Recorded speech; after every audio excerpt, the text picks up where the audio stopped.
Bref, j'étais en train de regarder des vidéos sur le F-35 quand je me suis aperçu que je démarrais la mienne avec une référence qui date de 2011, et qu'en plus, j'étais beaucoup trop fan de Kian Kojandi, puisque je lui avais déjà fait un clin d'œil dans une de mes premières vidéos. Mais surtout, j'ai remarqué que toutes les vidéos sur le F-35 étaient les mêmes, des voix synthétiques pour me vendre un truc que je n'aurais ni les moyens ni l'envie d'acheter. F-35 is the most advanced jet fighter. Alors je me suis dit que je pouvais faire mieux qu'eux, mais rapidement il faut se rendre à l'évidence. Le F-35 est un problème trop complexe qui se prête vraiment mieux aux énormes rapports écrits par des parlementaires en manque de reconnaissance.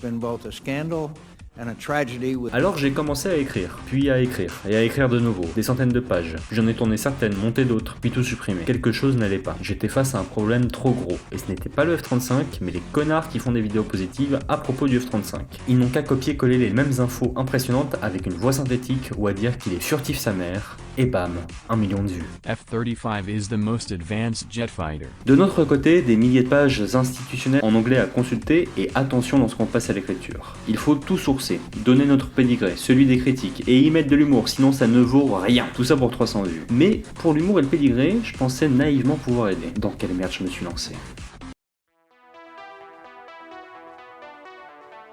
Les problèmes du F-35 commencent un an après la naissance de Joule, en 1991. Les Américains entrent dans la guerre du Golfe, marqués par l'empreinte de leur avion furtif, le F-117 Nighthawk. Cet appareil, ne comptant que pour 3% des matériels aériens de la coalition, a pourtant réalisé 30% des destructions infligées aux Irakiens.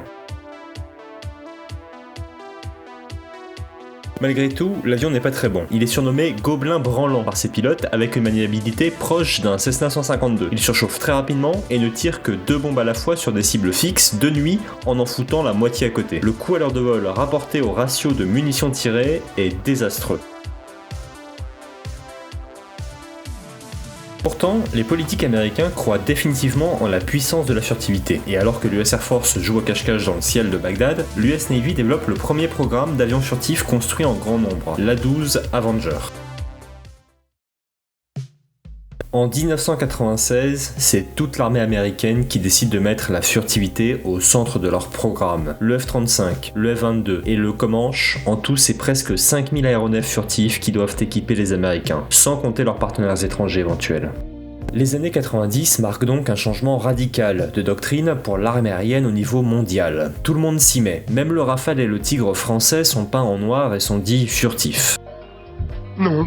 Seulement, tous ces avions sont trop lourds, trop chers, trop fragiles, surchauffent, ont une empreinte logistique énorme et des problèmes de maniabilité. L'A-12 Avenger allait aspirer 90% du budget de l'US Navy. Le F-22 coûte 6 fois l'avion qu'il remplace. Le Comanche mangeait près de 75% du budget aviation de toutes les armées. Et le F-35 va devenir le dindon le plus cher de l'histoire des programmes d'armement américains. Alors qu'il devait être produit à 5000 exemplaires, leur nombre descend à 1700 et l'Avenger et le Comanche ne seront jamais produits. En 99, le F-117 Nighthawk connaît sa première perte. Un colonel serbe réussit à en détruire un avec des infos trouvées sur internet. On peut s'interroger alors sur la pertinence de construire des avions furtifs en grande série si ceux-ci sont voués à l'obsolescence programmée. Il suffit d'un déploiement, d'un meeting aérien ou d'une fuite parmi les centaines de milliers d'employés et militaires à travers le monde et la cellule furtive se retourne instantanément contre l'avion en le limitant aérodynamiquement. Seul le F-35, comme son cousin le F-22, à la fois too big to fail et too big to fly, pourront continuer, car Lockheed Martin, leur constructeur, a installé des usines dans 42 des 51 États américains, ainsi que dans 5 pays. C'est ce qu'on appelle l'ingénierie politique, et c'est ce qui permet entre autres à un Donald Trump de passer de ça